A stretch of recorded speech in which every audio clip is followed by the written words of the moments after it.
The other factor here is that because it looks like the Somali population in Minnesota, the Somali immigrant population may have been involved in some way. Yeah, I don't think that's up for debate.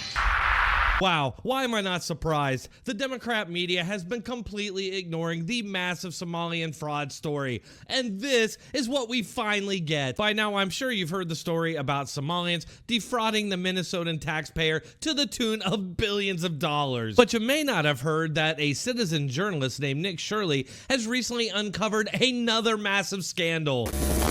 This is what happens when they target communities for their own benefit. This is what happens when they scapegoat.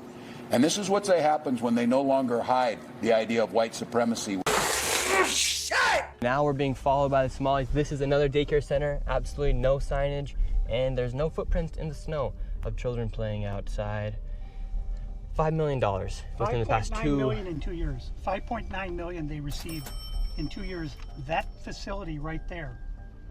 And now we have a group of Somalis telling us in our vehicle right now. From this daycare center, we headed over to the infamous Quality Learning Center, which actually spells Quality Leering Center on the outside of their sign. That's how blatant this fraud is here at this daycare. Don't open up! So this is Quality Leering Center. I meant to say Quality Learning Center. Don't open up! They said they spelt learning wrong. Here. Don't open up! How do you have ice here, ma'am? I'm literally a YouTuber. Don't open up! Let's check out this clip from MSNOW and the New York Times far-left certified nutcase Mara Gay, suggesting this is all a made-up problem to benefit the far right. But I'm gonna go with my instinct on this one. Saddle up, partner. Sure. So these were funds that were meant to go to help feed hungry people during the COVID pandemic, to help keep people in their homes who were at risk of homelessness. So first of all, if there is fraud there, that should be fully investigated, no matter where it is, whether it's in a Democratic-led state, a Republican-led state. I mean, let's pull back. So absolutely, it should be investigated. The question is, why is this a priority in a different kind of way? The politicization of the DOJ and the FBI is undeniable.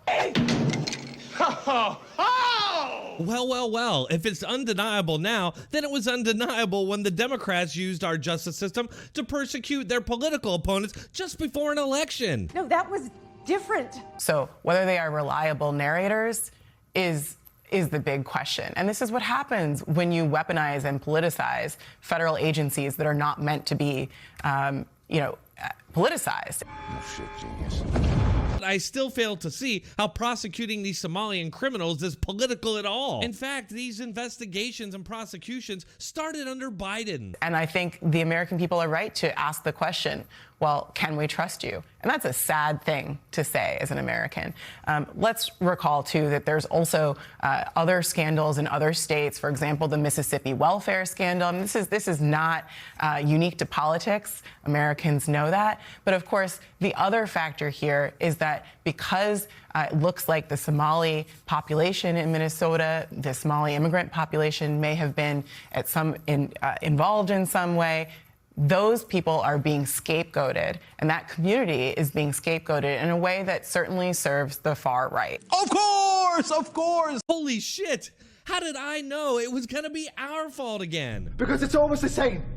Unreal. It's quite literally like the ISIS meme. They stole and are currently stealing billions from the hardworking American taxpayer. And give me a break. It's not like Somalians or their leaders are even trying to hide it. قضية إلهان معها قضية إلهان معها قضية مينيسوتا معها قضية غير مريكان قضية إلهان وقضية صومالية.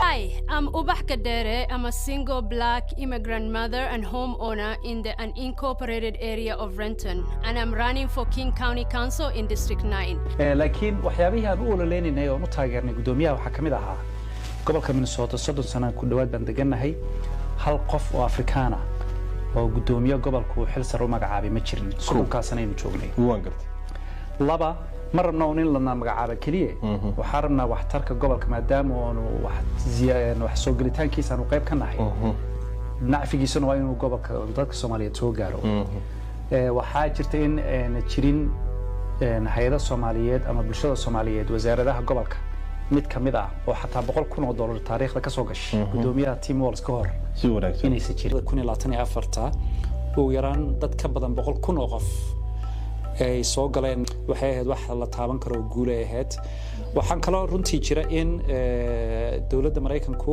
xukuumadda hadda ay ahayd xukuumadda ugu taageerada badneed taariikhda waddanka Soomaaliya iyo dawladda Soomaaliya policies how can the politics in Somalia can be resonate what we have here in the United States the democracy that we have how can you help us be a better country and build back what we used to have back in long time ago so hopefully we will be able to help our country, our former country, Somalia. What is this? Some kind of reparations for what happened during Black Hawk Down? The fact that it's happening right here in my hometown blows me away and makes me feel like I should be out there investigating. But it is dangerous, so I'm not quite sure. Let me know what you all think in the comments, and if you made it this far, you might as well hit that like button and subscribe.